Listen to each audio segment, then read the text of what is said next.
Bom, hoje eu vou falar sobre um texto que está presente no livro História da Vida Privada no Brasil.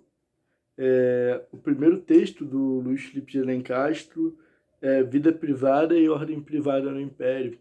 Primeiro eu vou falar sobre o autor. O Luiz Felipe de Alencastro, ele é um cara que estudou na França, estudou na Sorbonne, estudou na Universidade de Paris-Nanterre, estudou, deu aula na Unicamp, é professor emérito da Sorbonne e é professor da FGV de São Paulo.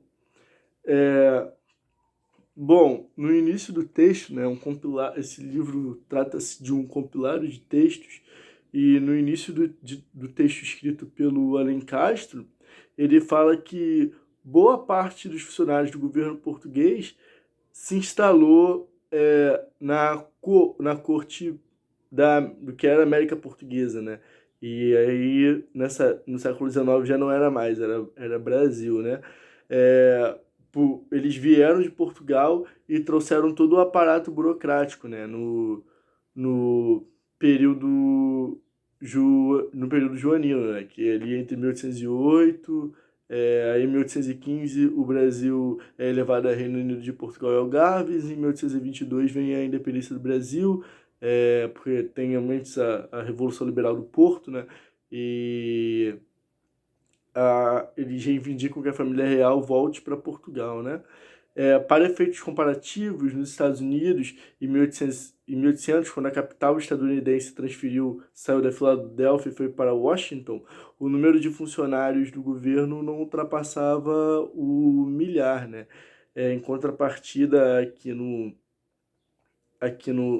na corte brasileira, né? Na corte portuguesa que se instalou no Brasil, o número de funcionários era bem elevado. Eles trouxeram livros, trouxeram várias coisas, fizeram várias mudanças, né? Teve a expedição francesa, artística francesa aqui, a criação do Banco do Brasil, enfim, bastante coisa. E com a chegada da família real portuguesa no Rio, o número de habitantes livres mais que dobrou. A Baía de Guanabara se tornou o principal ponto de desembarque de escravos, né? No Império, a vida privada ela se confundia com a vida pública. O escravo, embora ele fosse uma propriedade, era uma propriedade mesmo, né? Uma propriedade privada, ele precisava do aval da burocracia ali, da burocracia legislativa, estatal do Império, né? Depois, no texto, ele fala que destoou o poder público com os poderes locais. Havia muito conflito entre os poderes institucionalizados, né, e os poderes mais informais. Os prefeitos eram vistos como uma expressão do autoritarismo lusitano e das pretensões centralizadoras do poder imperial. Aí ele fala que o Império colocou em ostracismo o poder municipal, e também ele continua falando sobre os conflitos entre público e privado, né, que era um problema no Império, que os votantes eles tinham que ter mais de 25 anos, as pessoas que poderiam votar, e receberem mais de 100 mil réis por mês, né? E, se eu não me engano, os caras que eram senadores, por exemplo, tinham que receber mais de 800 mil réis. Então era uma parada bem afunilada, bem corporativista mesmo, no sentido de que só as pessoas que pertenciam a determinada classe poderiam participar do sistema eleitoral. E havia muitas fraudes no sistema eleitoral que possibilitava a criação de currais eleitorais, e era bem complexo, né? Porque até na República Velha, que foi depois, né, de tempos depois, ainda havia muitas fraudes, então pensar democracia no Brasil mesmo, assim, mais ou menos sólida, acho que só a partir da Quarta República, embora não tão democrática, com tentativas de golpe e tudo mais. No século XIX, o Rio de Janeiro concentrava as atividades financeiras, sendo também o principal destino dos navios que chegavam do exterior. É, a população do Rio tinha quase um terço, como eu falei para vocês, da, da, da sua, da sua massa demográfica, né, composta por escravos. A diferença do escravismo no Brasil para o escravismo da Antiguidade Clássica é que o escravismo do Brasil era caracterizado pela mão de obra escrava vinda só de um lugar, de uma só etnia, e também indo na contramão da escravidão que se praticava na própria África, não era uma escravidão doméstica, né? Era uma escravidão, um comércio mesmo, um comércio a nível mundial, mercantil mesmo, era um negócio lucrativo e absurdo, contra só um povo movido por racismo científico, movido por subterfúgios religiosos, que a gente vai falar um pouco mais à frente, que o Alencastro fala um pouco mais à frente no texto, né?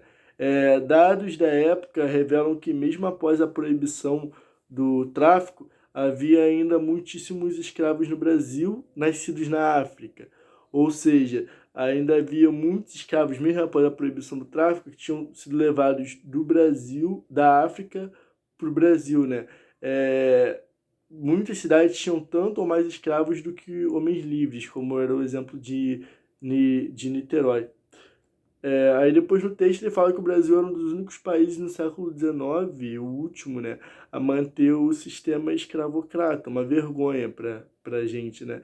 E depois ainda tentou instaurar-se o mito da democracia racial, muito, muito, muito em parte por causa do Gilberto Freire, né, Casa Grande Senzala, os escravos comeriam com seus senhores e tudo mais. Mas que foi deslegitimada no governo do Fernando Henrique Cardoso, né? Do FHC. A Bill Aberdeen, que era a lei inglesa que proibiu o tráfico, e as tentativas dos ingleses de parar o tráfico negreiro no Brasil, fez acirrar os ânimos entre os ingleses e os brasileiros. Porque teve até casos, quando em Castro ele comenta no texto, de um delegado que aqui no Brasil, né, no Rio, se não me engano, que prendeu um casal de ingleses, e, enfim, era uma treta pesada que os brasileiros tinham com os ingleses, porque eles queriam proibir o tráfico era uma coisa já enraizada aqui no Brasil, né? Não que eles fossem bonzinhos, né? Tinha outros motivos.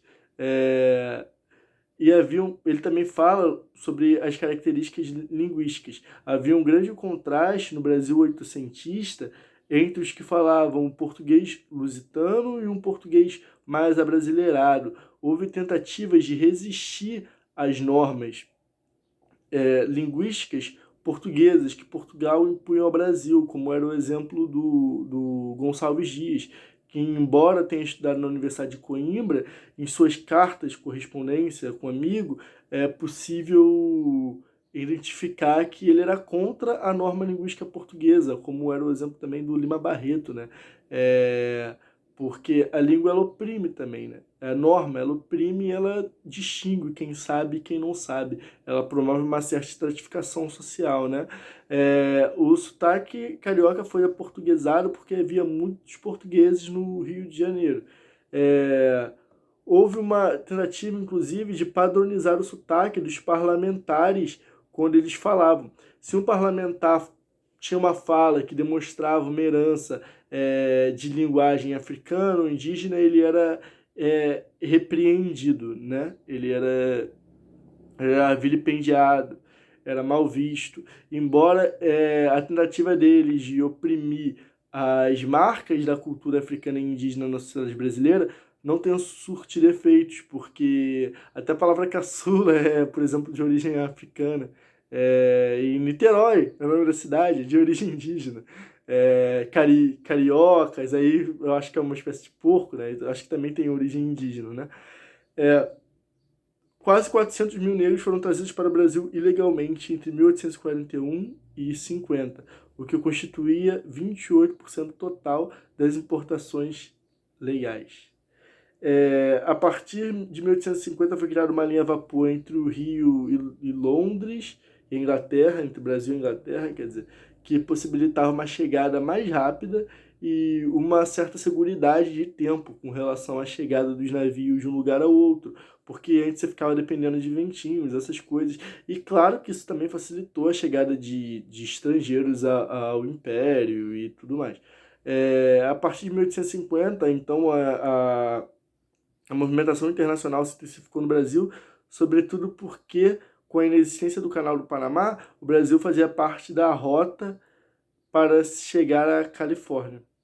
Porque não tinha, né? O Canal do Panamá foi criado, se eu não me engano, em 1910, 1905, alguma coisa assim, uma obra faraônica, né? A sociedade imperial era muito influenciada pela francesa, tanto o kardecismo como no o Comte, era a França que influenciava o Brasil bem naquela época. Sobre a música, instalou-se no Império o medo de que os ritmos africanos se propagassem muito e tomassem conta de tudo. O piano, a partir da segunda metade do século XIX, se tornou um instrumento mais cobiçado no Império. O piano e os papéis de parede importados simbolizavam a territorialização, a ocidentalização do território brasileiro oitocentista, né?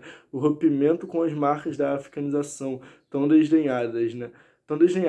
Na literatura, nas artes, em certo imaginário estrangeiro, o Brasil ficou conhecido como o país dos pianos, o país em que havia muitos pianos. Até a música popular, como a Marrequinha, em 1843, foi composta em piano. O Alencastro, ele mostra a música no livro, ele mostra a letra dessa música, mas talvez eu demore para achar aqui, então eu não vou mostrar para vocês.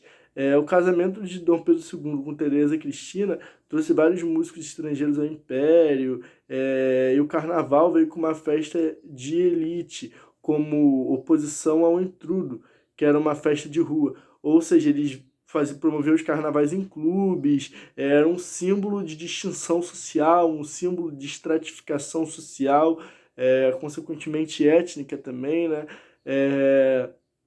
Com a independência do Brasil, em 1822, né, muitos brasileiros trocaram de nome, adotando em contraponto aos seus antigos nomes mais brasileiros, americanos. No Brasil do século XIX era muito fácil mudar de nome, irmãos tinham nomes diferentes, esposas não adotavam os nomes dos maridos, enfim.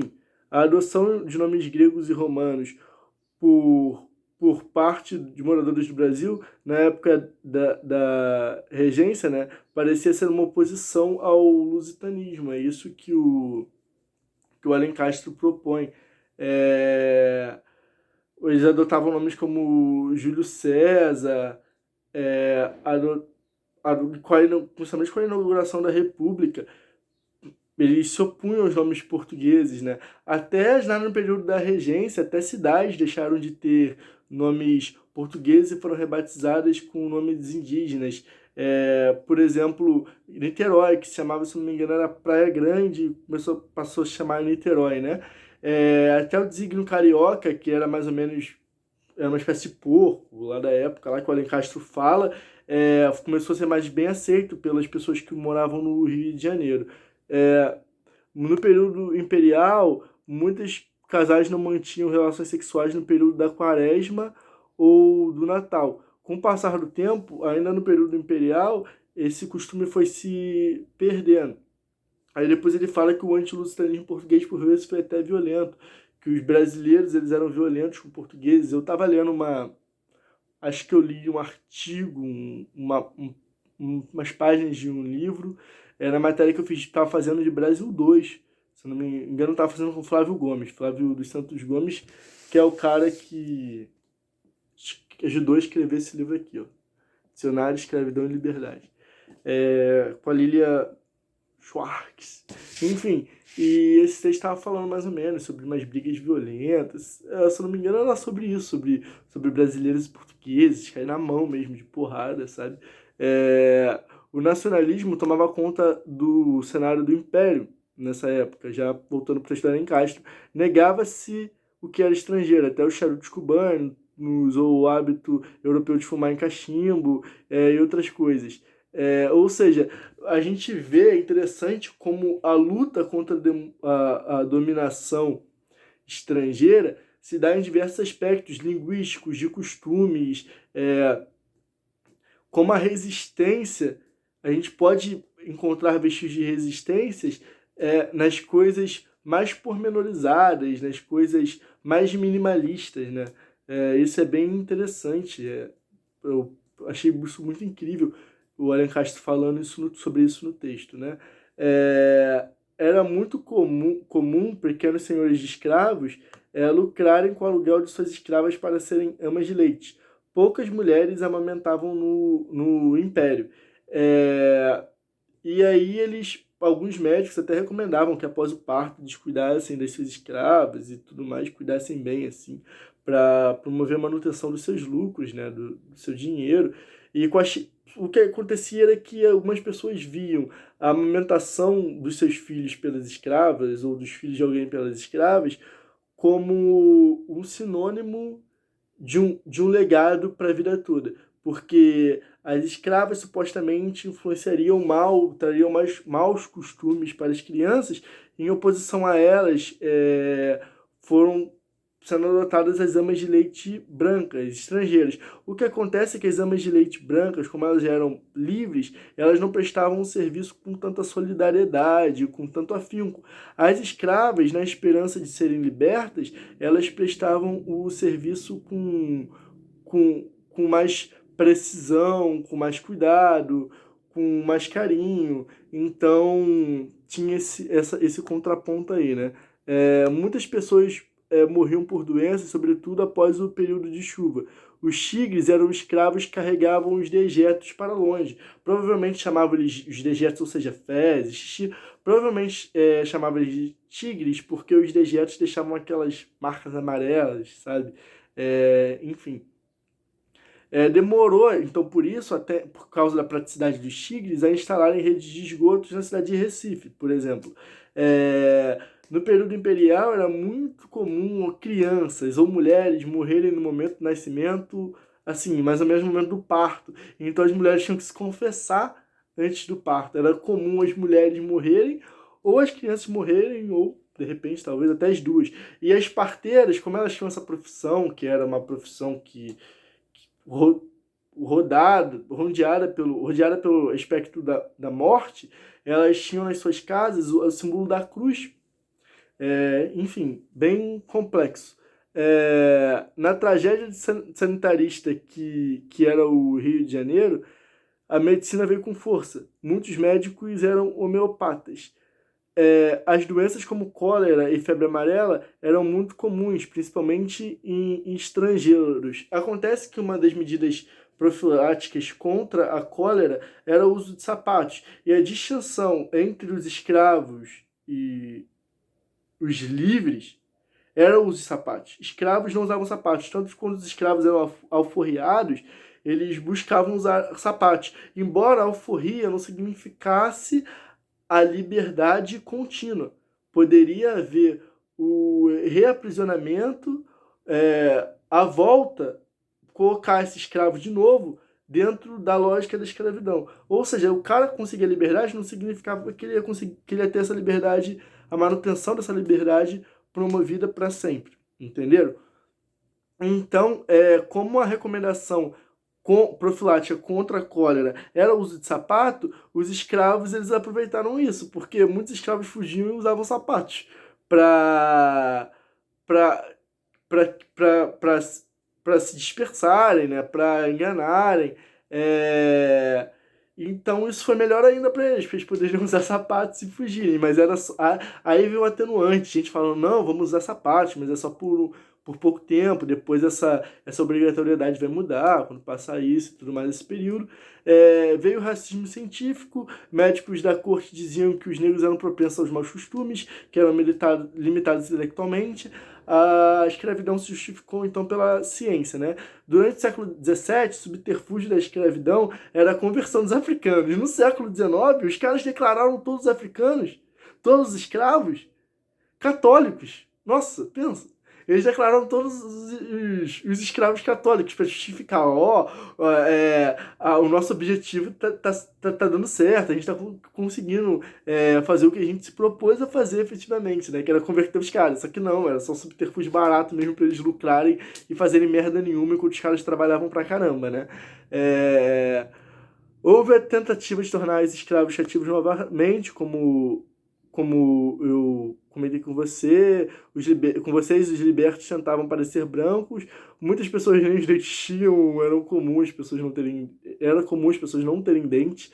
Ah, de todos os escravos, não havia nenhum que fosse branco, novamente reforçando a característica racista da escravidão brasileira, o que já distinguiu ou a escravidão do capitalismo mercantil, né, a escravidão da descoberta das Américas, o que a distingue de outros processos de escravidão ao longo da Antiguidade, o que reforçava o fato de que o escravismo lusitano era racista.